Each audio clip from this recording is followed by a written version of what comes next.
Hey everybody, Sayre at Nova Motorcycles again. This week we're in the engine building room, or as I like to pretend it's my little laboratory.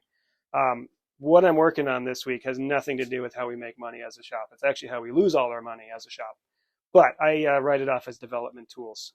This is a race motor that I'm building for my next race bike, which is probably going to be the slowest of all my race bikes, but one of the coolest for sure. It is a Velocette. It is based on a 1951 or so Mac 350 Velocette single cylinder motor. These are Mac cases. You can see this beautiful stamping here.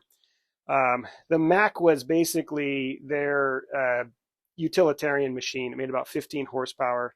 Really cool bikes, really nice to ride, but heavy flywheels and a ridiculously long stroke crankshaft, about 96 millimeter, which is on par with a Harley.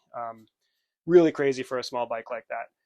So what I decided to do was make a short stroke Mac. If you take the crank from a 250 Velocette and the piston from a 500 Velocette, you get a 350 short stroke Velocette. So I like to pretend I'm halfway through it. I'm probably about 10% into it at this point, but I've got the crank short stroked and temporarily installed in the cases. As an example of what I've done is I took the 250 cases are the 250 flywheels are smaller, and I took the crank pin from the 500 and the conrod from the 500. This little guy is the conrod from the 250, just as an idea of what of an upgrade we're doing. Trying to beef up all the important parts. That being said, this crankshaft could just explode on me as soon as I try to use it. I'm trying to get it up to revs that are on par with, maybe a 70s Japanese bike.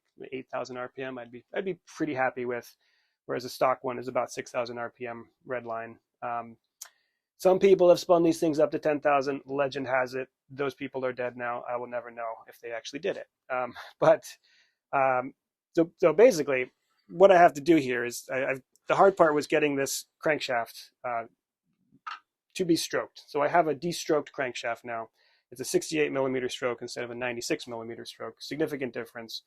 The next step before I finish balancing the crank and finishing the crank is to try to get my piston setup working out. Now this is a standard 500 MSS 81 millimeter piston, and these are for also utilitarian machine. Makes about 6.5, 7-to-1 compression stock. Now I did the math using the standard cylinder from an MSS, which is the 500.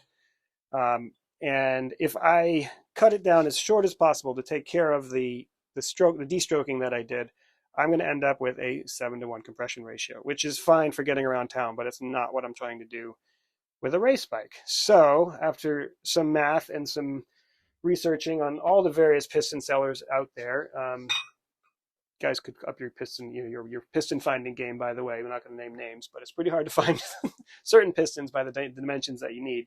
I decided for poops and giggles to take this BSA 441 that I had sitting around, and after looking at it, I realized with a little bit of modification, I could make this fit on this. And I'm going to chop out some space, but basically I can run this with the Velocette stuff, which means I can have a much higher compression piston. You can see that the dome here on this 441 piston is much higher than the flat one.